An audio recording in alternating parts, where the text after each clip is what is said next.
Hi guys, so halika, silipin natin tong, ito dati, ayan dati bukid yan, yung mataas na lupa, bukid yan, yan. Dito kasi dati,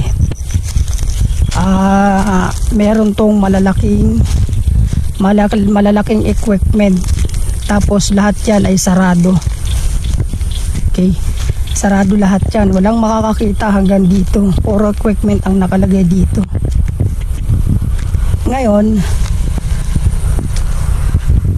ang nangyari dito guys ay hinukay nila to, hinukay nila ng taas oh. Kasi bukid dati to eh, yeah. Okay, bukid to dati, ano, hinukay nila to. Ayan, silipin natin. Hinukay nila to, malalaki ang equipment dito dati na nakalagay. Okay.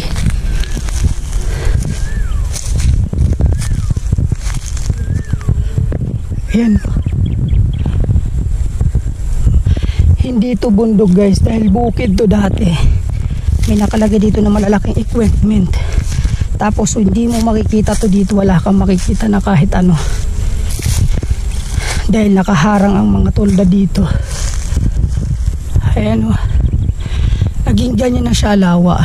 Pero alam nyo, napaka ano yan, napakalalim, sobra. Pagkatapos nung trabaho dito, pagkatapos nilang hukayin to, ay iniwan ito ng ganito lang.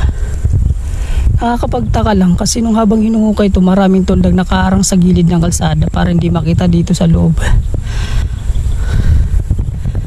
Tapos lagi may nakaparada ng sasakyan dito. Bukid to yan. Bukid yan. Ngayon ay nabando na ganyan na itsura, nagilawa na siya. Okay.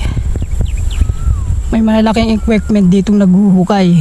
Pero yung hinuhukay hindi naman nilalagay sa truck. Iyan, pinapagilid lang agay niya ng matataas na bundok na yan. Ayan. Matataas na bundok.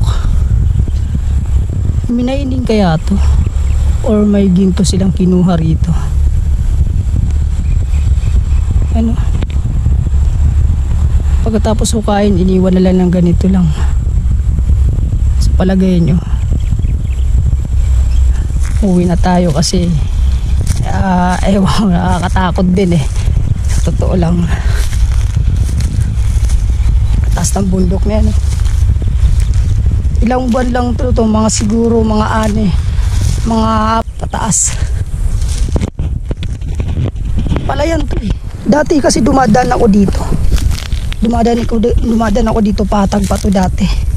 Wala pa. So last na bumalik ako, naging ganyan na siya. Parang may mga equipment na nakako na dumating.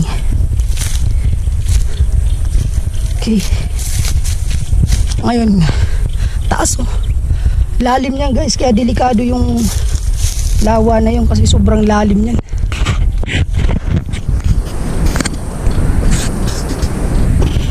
Mula dito hanggang dyan, puro tolda yan. Hindi mo makikita sa loob.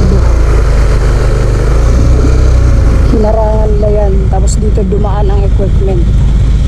Ayan, dyan. Yan, dito sila dumaan.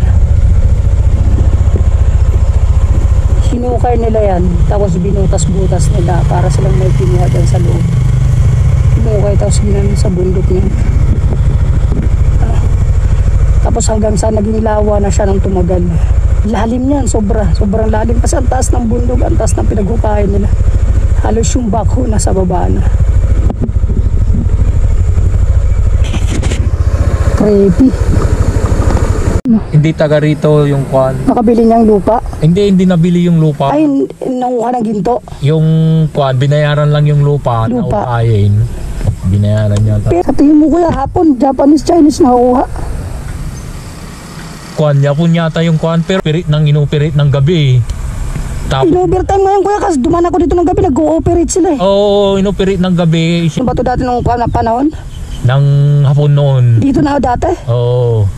Kasi yung panahon ng hapon, dito binabaw yung mga hapon na kwan, taka yung doon na mataas.